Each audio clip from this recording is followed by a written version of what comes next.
হযরত ইকরামা রাদিয়াল্লাহু তাআলা আনহু উনার একটি ঈমানি দীপ্ত ঘটনা শুনলে বুঝতে পারবেন তিনি আপনার আমার নবীজিকে কত মহব্বত করেছেন, কত ভালোবেসেছেন। তিনি ওনার জীবনের পরোয়া করেন নাই, মৃত্যুর ভয় করেন নাই। তিনি দুনিয়ার মহব্বতকে প্রাধান্য দেয় নাই, দুনিয়ার ধন সম্পদ চাই নাই, তিনি দুনিয়ার বাড়ি গাড়ি চাই নাই। তিনি ওনার পিতা মাতার মহব্বতকে তুচ্ছ মনে করেছেন। ওনার সন্তান সন্ততি আত্মীয় স্বজন জ্ঞাতি গোষ্ঠী পাড়া প্রতিবেশী ওনাদের মহব্বতকে তুচ্ছ মনে করেছেন, নবীজির মহব্বতকে সর্বশ্রেষ্ঠ মনে করেছেন। এই জন্য মহান আল্লাহ পাক রব্বুল আলামিন তিনি বলেছেন ফাইন আমানু বিমিসলি মা আমানতুম বিহি ফাকাদ ইহতাদাউ। তোমরা যদি হযরত সাহাবায়ে কেরাম রাদিয়াল্লাহু তাআলা আনহুম ওনাদের মতো ঈমান আনতে পারো তাহলে তোমরা হেদায়েত প্রাপ্ত হবে। মহান আল্লাহ পাক তিনি আরো বলতেছেন রাদিয়াল্লাহু আনহুম ওয়া রাদু আন। হযরত সাহাবায়ে কেরাম রাদিয়াল্লাহু তাআলা আনহুম মহান আল্লাহ পাক ওনার প্রতি সন্তুষ্ট হয়েছেন। মহান আল্লাহ পাক হযরত সাহাবায়ে কেরাম রাদিয়াল্লাহু তাআলা আনহুম ওনাদের প্রতি সন্তুষ্ট হয়েছেন। সুবহানাল্লাহ।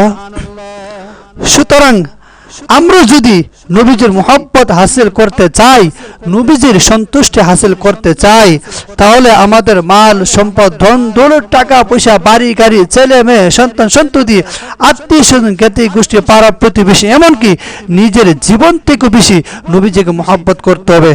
তাহলে আমাদের জন্য দুনিয়া ও আখিরাতে কামিয়াবি হাসিল রয়েছে। সুবহানাল্লাহ। সেটাই হযরত ইকরামা রাদিয়াল্লাহু তাআলা আনহু তিনি করেছেন। দেখেন তিনি আনুষ্ঠানিকভাবে প্রথমে ইসলাম গ্রহণ করেন নাই, আর ওনার পিতা ছিলেন মক্কার সবচেয়ে বড় কাফের আবু জাহেল। আবু জাহেলের সন্তান ছিলেন হযরত ইকরামা রাদিয়াল্লাহু তাআলা আনহু তিনি। সুবহানাল্লাহ। তখন আবু জাহেলের তার দলের লোকরা তার একটা আইন পাশ করলো, আইন জারি করলো। তারা আইন পাশ করলো যে ব্যক্তি নবীজিকে মহব্বত করবে, নবীজির সাথে সম্পর্ক রাখবে, ওনার সাথে সম্পর্ক স্থাপন করবে, তার একমাত্র শাস্তি হবে মৃত্যুদণ্ড। নাউজুবিল্লাহ। এই কাফেররা এই আইন জারি করলো, নবীজিকে মহব্বত করলে ওনার সাথে সম্পর্ক রাখলে তার শাস্তি হবে মৃত্যুদণ্ড। নাউজুবিল্লাহ। দেখেন উনি আমার নবীজিকে কত মহব্বত করেছেন। দেখেন তখন আপনার আমার নবীজি যিনি উম্মতের তরানেওয়ালা, উম্মতের সুপারিশ করনেওয়ালা, যিনাকে সৃষ্টি না করলে মহান আল্লাহ পাক রব্বুল আলামিন কুল কায়নাত কোনো কিছু সৃষ্টি করতেন না। সেই মহান আল্লাহ পাক রব্বুল আলামিন ওনার হাবিব হুজুর পাক সাল্লাল্লাহু আলাইহি ওয়াসাল্লাম তিনি একদিন রাস্তা দিয়ে হেঁটে যাচ্ছেন। যাওয়ার সময় হযরত ইকরামা রাদিয়াল্লাহু তাআলা আনহু তিনি দেখলেন আপনার আমার নবীজি রাস্তা দিয়ে হেঁটে যাচ্ছেন। তখন ওনার অন্তরে ওনার প্রতি একটা মহব্বত তৈরি হয়ে গেল নবীজির প্রতি। তখন হযরত ইকরামা রাদিয়াল্লাহু তাআলা আনহু আপনার আমার নবীজিকে কদম বুসি করে ফেলছেন। সুবহানাল্লাহ। তখন এই কাফেররা আবু জাহেল তার দলের লোকরা দেখে ফেলছে যে হযরত ইকরামা রাদিয়াল্লাহু তাআলা আনহু তিনি নবীজিকে কদম বুসি করে ফেলছে। তখন আবু জাহেল তার দলের লোকরা আবু জাহেলকে বলল, হে আমাদের মনিব, আমাদের সরদার, আপনারা তো আইন জারি করলেন, আইন পাশ করলেন, যে ব্যক্তি নবীজিকে মহব্বত করবে, নবীজির সাথে সম্পর্ক স্থাপন করবে, তার একমাত্র শাস্তি হবে মৃত্যুদণ্ড। এখন তো আমরা দেখতে পাচ্ছি আপনার সন্তান, আপনার ছেলে হযরত ইকরামা রাদিয়াল্লাহু তাআলা আনহু তিনি নবীজিকে কদম বুসি করে ফেলছে। তাহলে আপনাদের আইন অনুযায়ী, আপনাদের নিয়ম অনুযায়ী আপনার সন্তানকে মৃত্যুদণ্ড দিতে হবে। তখন আবু জাহেল বলছে, ঠিক আছে, তোমাদের যা ইচ্ছা সেই শাস্তি আমার সন্তানকে দাও। তখন কাফেররা হযরত ইকরামা রাদিয়াল্লাহু তাআলা আনহু উনাকে বলল, হে হযরত ইকরামা রাদিয়াল্লাহু তাআলা আনহু, আপনারা আইন জারি করলেন, আইন পাশ করলেন যে নবীজিকে মহব্বত করলে শাস্তি হবে মৃত্যুদণ্ড। এখন তো আপনাকে মৃত্যুদণ্ড দিতে হবে, আপনাকে এই শাস্তি দিব, আপনি কি রাজি আছেন? তখন ইকরামা রাদিয়াল্লাহু তাআলা আনহু তিনি বললেন, ঠিক আছে, তোমাদের যা ইচ্ছা সেই শাস্তি আমাকে দাও, আমি মাথা নিচে করে নিব। তখন কাফেররা হযরত ইকরামা রাদিয়াল্লাহু তাআলা আনহু ওনার হাত পা বেঁধে ফেললেন, ওনাকে বস্তার মধ্যে ঢুকাইলেন, বস্তার মধ্যে ঢুকাইয়া লোহিত সাগরের মধ্যে ওনাকে ফেলে দিয়েছে। আল্লাহ পাকের কুদরত বোঝা যায় না। দেখা গেছে সমুদ্র প্রাণীরা, সমস্ত প্রাণীরা, সমুদ্র মাছরা ওনাকে খাবে দূরের কথা, ওনাকে তারা খেদমত করা শুরু করলো, ওনাকে নিরাপত্তা দেওয়া শুরু করলো। সুবহানাল্লাহ। তখন ওনারা দুরশির পাঠ করতে করতে সমুদ্রের এক পাশে এক কিনার ওনাকে রেখে আসলেন। সুবহানাল্লাহ। তখন কাফেররা বলছে, হে ইকরামা রাদিয়াল্লাহু তাআলা আনহু, আপনি এখন জীবিত রয়েছেন, এই নদীর মধ্যে ফেলে দিলে কেউ তো জীবিত ফিরত আসে না, কারণটা কি? তখন কাফেররা চিন্তা করলো তাহলে এখন আবার আরো কঠিন শাস্তি দিতে হবে। তখন এখন তারা চিন্তা ফির করছে এখন ওনাকে জঙ্গলে ফেলে দিবে। নাউজুবিল্লাহ। কাফেররা তাই করলো। তখন কাফেররা হযরত ইকরামা রাদিয়াল্লাহু তাআলা আনহু এবার ওনার হাত পা বেঁধে ফেললেন, ওনাকে বস্তার মধ্যে ঢুকাইলেন, বস্তার মধ্যে ঢুকিয়ে গহীন জঙ্গলের মধ্যে ফেলে দিয়েছে। মহান আল্লাহ পাক রব্বুল আলামিন ওনার কুদরত বোঝা যায় না। দেখা গেছে জঙ্গলে যত প্রাণী রয়েছে, বাঘ, সিংহ, হিংস্র প্রাণী রয়েছে, ওনাকে তারা খাবে দূরের কথা, ওনাকে তারা খেদমত করা শুরু করলো। সুবহানাল্লাহ। ওনাকে নিরাপত্তা দেওয়া শুরু করলো। দেখা গেছে প্রাণীরা, বাঘ, সিংহ ওনাকে তারা এক জঙ্গলের এক পাশে কিনারা রেখে আসলেন। সুবহানাল্লাহ। তখন কাফেররা যায় দেখলেন ইকরামা রাদিয়াল্লাহু তাআলা আনহু উনি জীবিত, উনি এখনো মরেন নাই। তখন কাফেররা বলছে, হে হযরত ইকরামা রাদিয়াল্লাহু তাআলা আনহু, আমরা এর হাকিকত জানতে চাই।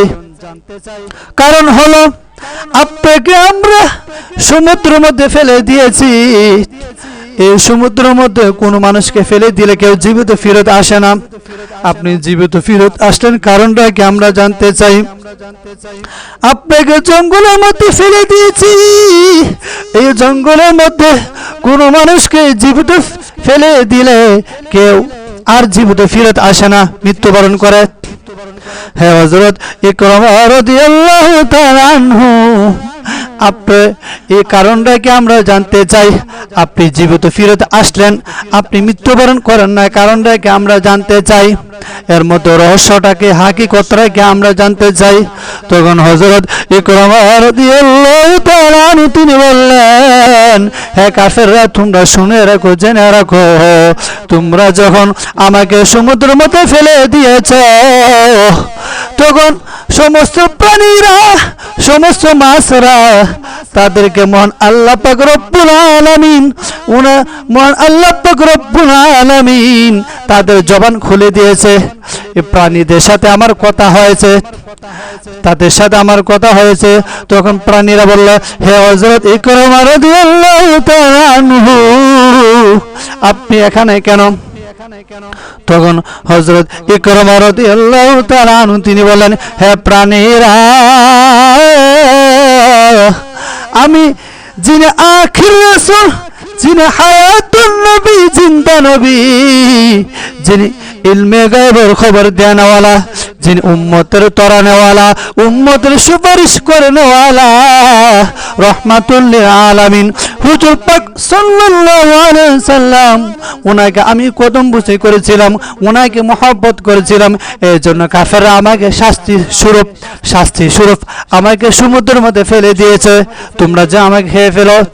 তখন প্রাণীরা বলল, হে হযরত ইকরামা রাদিয়াল্লাহু তাআলা আনহু, আপনাকে আমরা কুরসিন কালো খেতে পারবো না, কারণ যিনাকে সৃষ্টি না করলে মহান আল্লাহ পাক রব্বুল আলামিন, আমরা মাছ কেউ সৃষ্টি করতেন না, আমাদেরকে সৃষ্টি করতেন না, ইকুল কায়রে সৃষ্টি করতেন না, আমরা আপনাকে কুরসিন কালো খেতে পারবো না, আমরা আপনাকে কোনোদিন খাওয়া সম্ভব না, আপনাকে খেতে পারবো না।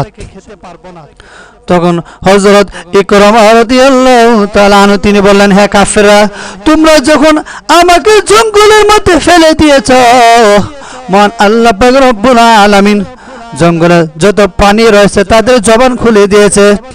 তখন প্রাণীরা বলতেছে, হে হযরত ইকরামা রাদিয়াল্লাহু তাআলা আনহু, আপনি এখানে কেন? তখন হযরত ইকরামা রাদিয়াল্লাহু তাআলা আনহু বললেন, হে প্রাণীরা, আমি এখানে কেন? যিনি উম্মতের তাড়ানেওয়ালা, উম্মতের সুপারিশ করনেওয়ালা, রহমাতুল লিল আলামিন, যিনাকে সৃষ্টি না করলে তোমরা হিংস্র প্রাণী যারা রয়েছে, বাঘ সিংহ হিংস্র প্রাণী, তোমাদেরকে মহান আল্লাহ পাক রব্বুল আলামিন সৃষ্টি করতেন না। ওনাকে আমি কদম বুসি করেছিলাম, ওনাকে মহব্বত করেছিলাম, এই জন্য কাফেররা আমাকে শাস্তি স্বরূপ আমাকে এই জঙ্গলের মধ্যে ফেলে দিয়েছে, তোমরা যেন আমাকে খেয়ে ফেলো। তখন প্রাণীরা বলতেছে, হে হযরত ইকরামা রাদিয়াল্লাহু তাআলা আনহু, আপনাকে কোশ্চিন কালেও আমরা খেতে পারবো না, আপনাকে কোশ্চিন কালে খাওয়া সম্ভব না। যিনাকে সৃষ্টি না করলে মহান আল্লাহ পাক রব্বুল আলামিন আসমান জমিন লৌহ কলম আমাদেরকে সৃষ্টি করতেন না। ওনাকে আপনি মহব্বত করেছেন, ওনাকে আপনি ভালোবেসেছেন, আপনাকে আমরা কোনোদিন খেতে পারবো না। সুবহানাল্লাহ। তখন ওই প্রাণীরা, বাঘ সিংহরা ওনার প্রতি দুরূহ পাঠ করতে করতে তারা আমাকে এক জঙ্গলের এক পাশে কিনারে রেখে আসলেন। সুবহানাল্লাহ। তখন কাফেররা এবার ওনার এই ঘটনা শুনে তার আশ্চর্যজনক হয়ে গেলেন। কারণটা কি? ওনাকে এত মহব্বত করেছেন, উনি এখন মরা নাই। তখন কাফেররা এখনো শাস্তি থেকে বিরত থাকে না, আবার ওনাকে শাস্তি দেওয়া তারা চিন্তা ফিকির করা শুরু করলো।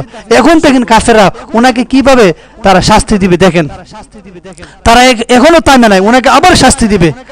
এখন কাফেররা চিন্তা ফিকির করছে, এখন ইকরামা রাদিয়াল্লাহু তাআলা আনহু ওনাকে পাহাড় থেকে ফেলে দিবে। নাউজুবিল্লাহ। তাই করা হলো। হযরত ইকরামা রাদিয়াল্লাহু তাআলা আনহু ওনার হাত পা বেঁধে ফেলছে। এখন আবার ওনার হাত পা বেঁধে ফেলে কাফেররা বস্তার মধ্যে ঢুকাইল। বস্তার মধ্যে ঢুকাইয়া হযরত ইকরামা রাদিয়াল্লাহু তাআলা আনহু ওনাকে পাহাড় থেকে তারা ফেলে দিয়েছে।